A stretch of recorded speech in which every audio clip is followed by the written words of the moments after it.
Welcome to Job Tales, the show where I interview people from all over the world about their profession. Through my podcast, I wish to inspire you by giving an overview of all the jobs existing out there, or at least I try.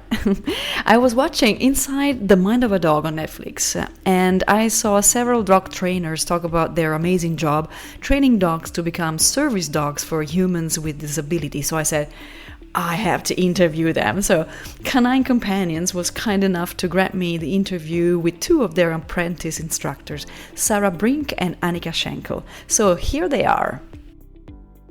Anika and Sarah, I'm so happy. It's the first time I interviewed two people at once. And what a nice subject. You work at Canine Companions in California as apprentice instructors for becoming a dog trainer. This is fantastic, and I'm very happy that you could join us today. Can you, both of you, tell me how you got there and what was the opportunity that you took to become an instructor? Yeah, for sure. Okay, my name is Sarah, and I got involved with being a service dog trainer for Canine Companions I actually started puppy raising for a different organization that trains guide dogs when I was in high school. So there was an opportunity to raise a puppy for an organization that trains guide dogs for individuals who are blind or visually impaired. I started doing that. I had no idea it was a job before, and I just fell in love with working with the dogs and the training, and then I decided I wanted to work with dogs as my career. I finished up high school and went to university to study animal science, and then got my job here at Canine Companions. Awesome. How about Anika? I have a fairly similar track to Sarah. I was a volunteer for this organization. I raised a puppy for Canine Companions at my college in Colorado. Okay. And then from there, I tried to use my degree. My degree is in food science and human nutrition, and I was a baker and I was a brewer, but this organization kept metaphorically calling me back, that it was such a wonderful place to be and to experience, and all the people to work with were just so lovely. I had some other friends from college who went to go work at our Northwest region, and they kept telling me that it was the best job ever. So I packed my bags and I moved from the East Coast, where I was a baker, and I came here to start my apprenticeship instead. Awesome. So is it right to say, do you need to actually have a specific degree or go to, have a university degree in order to then become an apprentice, or can you go there straight off from high school? I would say it's not a requirement. I think a lot of us have very diverse backgrounds.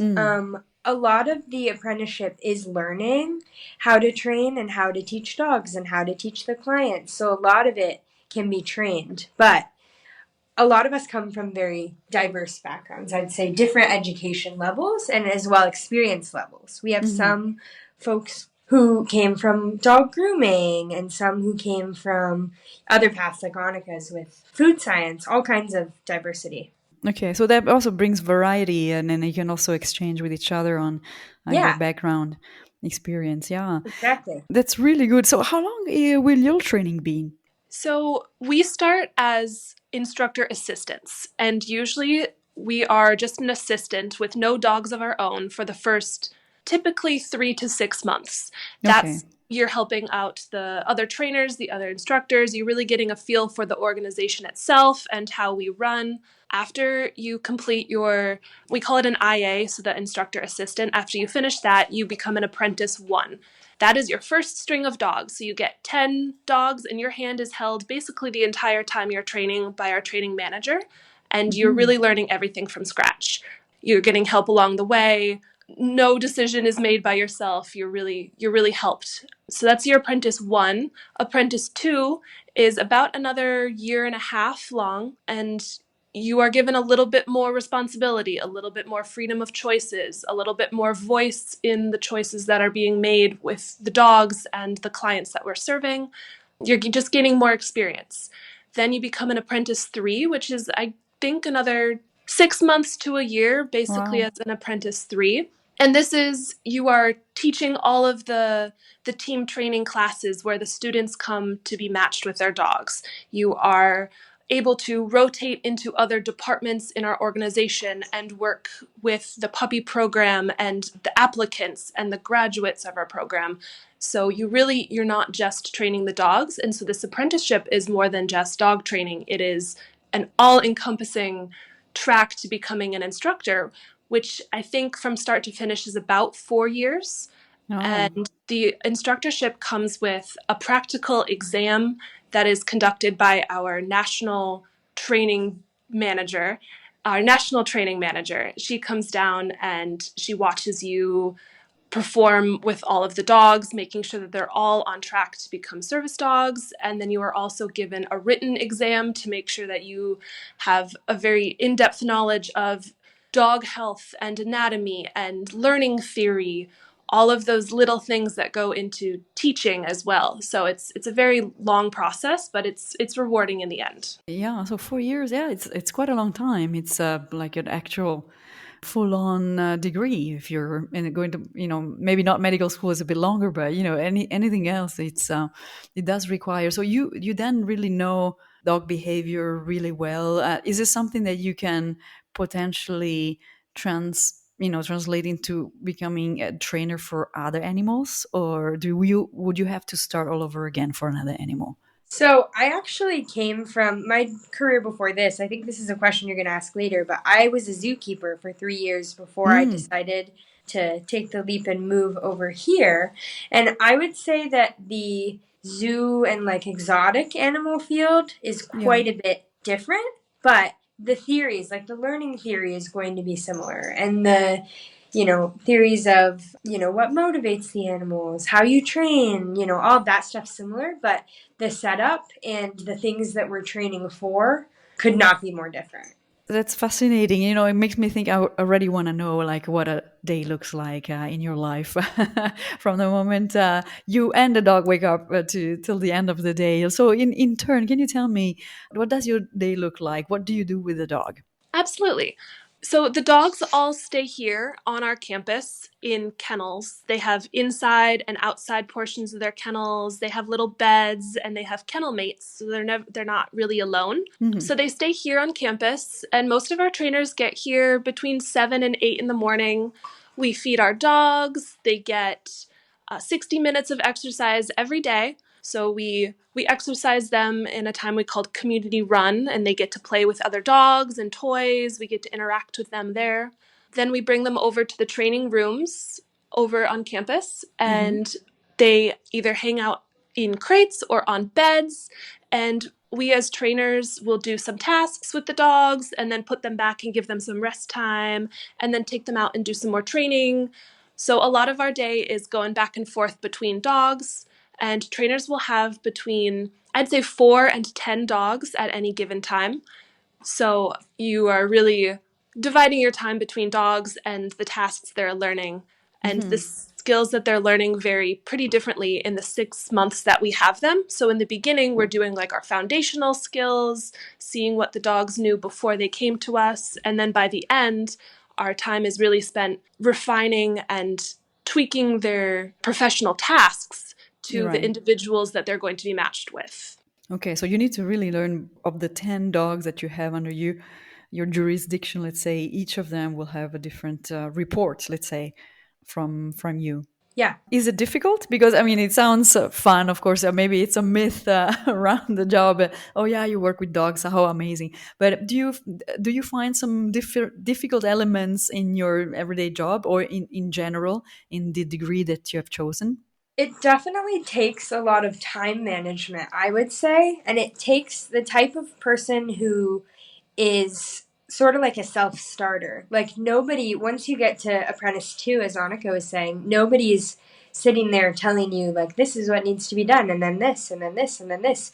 You have to kind of identify where needs work, what your dogs need work on, and you just kind of have to roll with it and just, manage your time well and make sure everybody's getting what they need. So I'd say that could be challenging for sure for some people, because time management can be really hard. And when you have 10 dogs and they all have, like you said, different reports, different needs, they all have different training backgrounds because they come in knowing different. I mean, they come in knowing the same thing, but at different levels. Right. Okay. Something else that is maybe a misconception about the job, or something that some of us find difficult, is that this job is more emotional than you might think. It's not just training day to day and playing with dogs. You are emotionally invested in these dogs' futures and their outcomes. And then not only that, but we are working with clients of varying backgrounds and disabilities. And so we are deeply invested into these basically strangers' lives now. So it's emotional, and sometimes things don't go your way, and dogs are emotional creatures as well, and they have bad days and you have bad days. So not only is it time management, it's rolling with the punches and making sure that your emotional state is positive enough to keep training, and really just, I don't know how to describe that. Sarah? Yeah, no, I agree. I think there's a lot of like compassion fatigue and a lot of burnout if people aren't taking care of their like emotional and mental health, because it is very intensive in that way. I'd agree with that for sure. Do you have assistants like on that at that level, like psychologists that accompany you along the way? We don't. No. So our organization is national. We do have 6 locations nationwide. And we do have an inclusion and diversity team. We have our human resources department, but there is no specific psychologist in order to help us through this. And I do think it is a misconception that a lot of the other departments probably may not understand on a personal level. I see. Yeah. No, it does sound like there's a lot of stuff that there's the dog world and then there's a human world. And actually my question is also, is there a pre-assigned matching between the dog and the final, the companion, let's say the person that who will need the dog, or is it going to happen towards the end? Yeah, so basically, we train a variety of different dogs here. So we train dogs for veterans who may have post-traumatic stress disorder. Yeah. We train hearing dogs for individuals who are hard of hearing or deaf. And we also train service dogs for adults with a variety of different disabilities, children with a variety of different disabilities. And we also train facility dogs, which are task-trained dogs that work at places such as a hospital or a district attorney, like a courthouse, with a professional in the field assisting. So each of our dogs that's within our group is kind of set to go on a different track, as we call it. So we kind of try to see what their strengths are and where we think that they might be the best fit. And then we sort of tailor their skills to that area. So like for the hearing dogs, their main task is they hear a noise and then they alert their handler by pushing their nose into the handler's leg. And then they take the handler to the sound.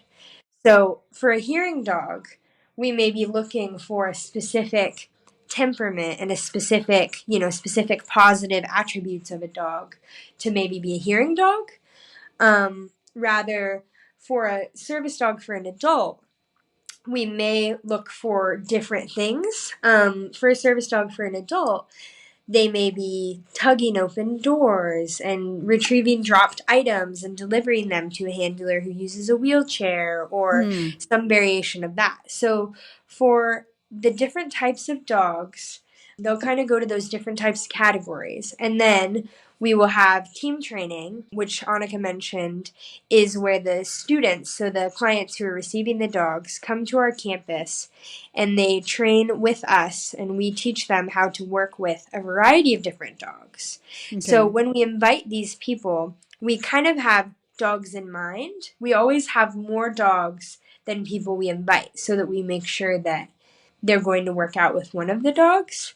But once we invite the people, they train with a variety of different dogs and then ultimately are preliminarily matched with a dog who we think will be a good fit for them for the rest of the 2-week team training. And if all goes well, then they will graduate with their dog and they'll be able to take them home.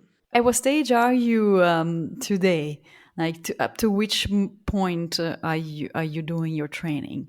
Yeah, so for me, I have dogs who are a little over halfway done with their training. So actually, just in a little bit here, I'll be helping make the first stage of inviting people to come to team training. And Anika. I'm sorry, did you mean what stage are my dogs at, or what stage of apprenticeship I am? Oh, what stage of apprenticeship, up to which, stage of dog you're getting to? So right now I am an apprentice 2, and I should be able to get my apprentice 3 promotion this upcoming February.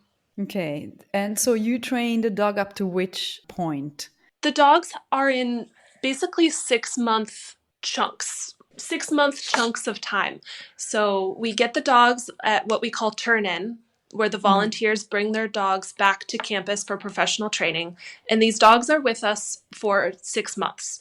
Like the first 3 months we call first semester, and the second 3 months we call second semester. So at the end of the second semester is when they're matching with their clients, essentially. Each 6 months we start over with a new group of dogs, basically. Yeah. Okay. Kind of complicated. Yeah. No. Yeah. But I'm sure that it is quite a complex endeavor, and it must be so satisfying when it's done, and when you've got your degree, and you're graduated, and the dog has graduated, which is amazing. You were talking about volunteers. Is volunteering a way to get in professionally? Oh my gosh, absolutely. So a lot of our trainers have backgrounds in our volunteer program. A lot of our trainers raised a puppy for this program or for other programs. It's a good way of understanding our organization and the way that things run, but it's also a good way to get dog handling experience and familiarizing yourself with a little bit of the way that dog training works. So I would always recommend volunteering first to kind of know what you're getting yourself into. Absolutely, yeah. No, I loved my volunteering experience, and even Sarah here, who is working here, is also a volunteer at the same time. So a lot of our people do both at the same time because it's so rewarding. It's a very satisfying, fulfilling experience. It's really a passion. Yeah, it becomes a passion. And what do you think was relevant for you when you applied? Like, what are the elements, let's say, that made you stand out from the crowd? For me, so I'm a big proponent of continuing education. So after I finished my undergraduate degree in animal science, I started pursuing my master's in anthrozoology, so like human animal science. Right. And I also have my professional dog trainer certification, the CPDT Knowledge Assessed. Okay. So education is really important to me. So I try to continue to seek opportunities to get certifications and different knowledge that I can bring back into my training and into my elements of doing the job. So I think that made me stand out a little bit in the application process, that I'm committed to continuing my education. Okay. And how about you? Is it Anika or Sarah who needs to talk? That was Sarah. Yeah, good. Because my background is a little bit different than Sarah's, I think my strong points were that I had a leadership role in some of the college clubs that I was a part of at my time in university. So during that, I was a secretary, I was a vice president, I was a financial officer for these different small clubs, and I think that was a part of it. But I also think that it's just my willingness to learn and my willingness to try new things. And maybe I didn't know as much as others about learning theory or the history of dog training, but I'm willing to learn and get out of my comfort zone and really work with people. And I think that's another strong suit that people don't think about coming into this job is, yes, you're working with dogs, but a lot of the time you're working with people. You're giving demonstrations, you're teaching our team training class. It's really people-oriented. So I think that was something that helped me along as well, is my ability to speak with individuals. Yeah, it's interesting. I'm thinking, what do you think that the main skills are in order to fulfill this job? Definitely teaching, like Anika said. not only just teaching the dogs. I think that is probably, the biggest misconception about this dog is you get to just keep your head down and train dogs, but it's so much more. You have to have good interpersonal skills because a lot of us are working together quite frequently, and we need to have good communication skills, making sure we can, communicate with our other trainers and management and the clients. And we do a lot of public facing stuff. Like Anika said, you want to add more about that? We are often invited to do demonstrations with our service dogs at different organizations or festivals or fundraisers. So a lot of the times you are public facing and you are expected to do some public speaking. And so for a lot of folks, that's a struggle and something that they're going to be needing to work on. Yeah. A challenge, sure. Yeah. And for the team training too, I mean, you're teaching in front of classes that vary from, 3 students to maybe like 10 or more. So you have to be comfortable not only speaking to people, but keeping their attention and making sure that you're breaking things down to make sense for them and making sure that they're feeling heard throughout the process of training with their dog and all kinds of interpersonal and communication things regarding working with the people side. But other than that, I think a big part of this job is being physically able to dog train. And that comes from you're on your feet all day, every day. Definitely. We are hardly sitting. Sometimes we sit and take notes real quick on our laptops, but it's really you are on your feet, you're walking back and forth, you're working with dogs, you're standing and you're bending over. It's a lot of movement and it can be hard on your joints. And probably like 30 miles a week walking easily. Okay, wow. That's a good point that you're raising. Yeah. It's the opposite of my job, which is in front of a computer. So for those who are listening, if you want to have a job where you're not in front of a computer or like listen all the time, almost all the time, walking and not sitting, and that's a job for you. But is it a very competitive, like in terms of success rate, if there are 100 applying for your job, how many will get it? I wouldn't say it's competitive, but I would say it's very specialized. So there's not a lot of available jobs. So in that way, like there's a high volume of applications into these types of jobs, I'd say.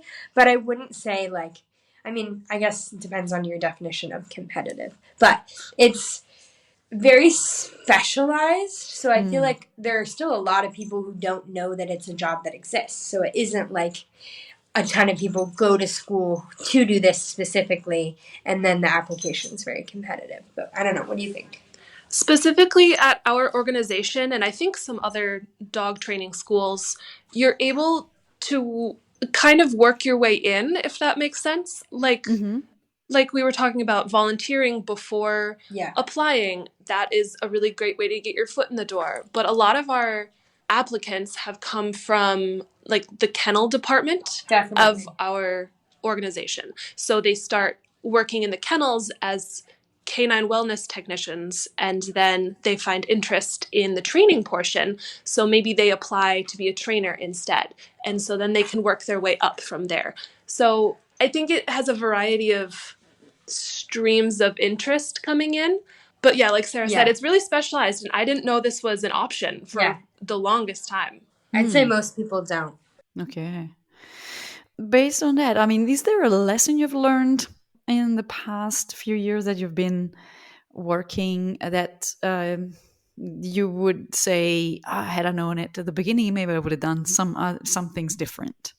For me, I think it's just a constant reminder of how important communication is in all the things that like I've described before in this interview. But just I think that having communication skills is just so important for every facet of this job and just life in general. So I think that's a good lesson for me. I think between volunteering as a puppy raiser and then becoming an apprentice on my way to instructor, it's patience, and you're dedicating a lot of your time and you want to make that all worth it. So you're going to have ups and downs, and being patient through those, I think is really hard sometimes. But I don't know, I think patience is one of our virtues here. if not patient, you need to learn to become patient, right? Exactly. And the dogs, they're individuals. We love them all. They're still dogs. Definitely. And you have good days and bad days, and they have good days and bad days, and you work Yeah. through it. Yeah, for sure. Yeah, it's fascinating, and I really am happy that I've been able to talk to you.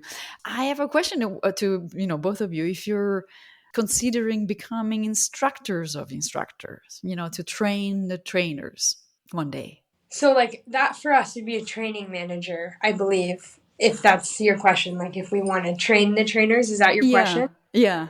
Personally, I haven't really thought that far ahead. But I think I would really like to eventually do the job where you are working more on like the graduate side. So you travel to the graduates and you help the graduates who've had their dogs for years troubleshoot training, and you make sure that they're still a safe and effective team in public. And I think that would be a really cool job. I haven't really thought much about the future, but Sarah would make an excellent trainer of the trainers. Oh. She's being humble. And you, Anika?